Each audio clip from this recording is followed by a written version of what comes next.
Social మీడియాలో celebrity status సంపాదించి వేలల్లో ఫాలోవర్స్తో ఇన్ఫ్లుయెన్సర్లుగా చలామణి అవుతున్న కొందరిని నమ్మి జనాలు ఎలా మోసపోతున్నారో చెప్పే షాకింగ్ ఘటన ఇప్పుడు నెట్టింట వైరల్ అవుతోంది.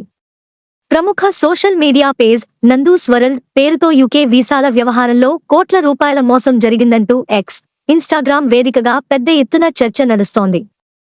బాధితుల ఆరోపణల ప్రకారం యూకేలో ఉద్యోగాలు ఇప్పిస్తామని, అక్కడి కంపెనీల ద్వారా సర్టిఫికేట్ ఆఫ్ స్పాన్సర్షిప్ అంటే కాస్ ఏర్పాటు చేసి జాబ్ వీసా తెప్పిస్తామని నమ్మబలికినట్లు చెబుతున్నారు.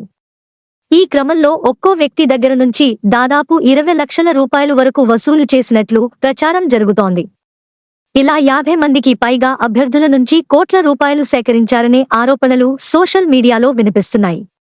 బాధితుల కథనం ప్రకారం వీరికి యూకేలో పలు కంపెనీలతో సంబంధాలు ఉన్నాయని చెప్పి నమ్మించారు. డబ్బులు చెల్లిస్తే ఈజీగా కాస్ వచ్చి వీసా ప్రాసెస్ పూర్తవుతుందని హామీ ఇచ్చారని అంటున్నారు. కానీ డబ్బులు తీసుకున్న తర్వాత ఇప్పటివరకు ఎవరికీ వీసాలు రాలేదని, ఇప్పుడు ఫోన్ చేసినా స్పందన లేదని బాధితులు ఆరోపిస్తున్నారు. దీంతో మోసపోయామని భావించిన వారు సోషల్ మీడియా వేదికగా తమ అనుభవాలను పంచుకుంటూ ఇతరులను హెచ్చరిస్తున్నారు. ఇదే తరహా ఆరోపణలు గతంలో కూడా వచ్చినప్పుడు అవన్నీ ఫేక్ అలిగేషన్స్ అంటూ లైవ్లోకి వచ్చి వివరణ ఇచ్చినట్లు చెబుతున్నారు. అయితే ఈసారి గత కొన్ని రోజులుగా సోషల్ మీడియాలో భారీగా చర్చ జరుగుతున్నా ఇప్పటివరకు ఎలాంటి అధికారిక స్పందన రాలేదని నెటిజన్లు ప్రశ్నిస్తున్నారు.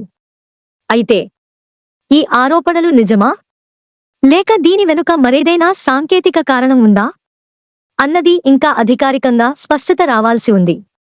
ఒక విషయం మాత్రం గుర్తుంచుకోవాలి, సోషల్ మీడియాలో ఫాలోవర్స్ ఎక్కువగా ఉన్నారని, లగ్జరీ లైఫ్ కనిపిస్తోందని ఎవరినీ గుడ్డిగా నమ్మకండి. ముఖ్యంగా లక్షల్లో డబ్బులు పెట్టే ముందు పూర్తిగా వెరిఫై చేయండి.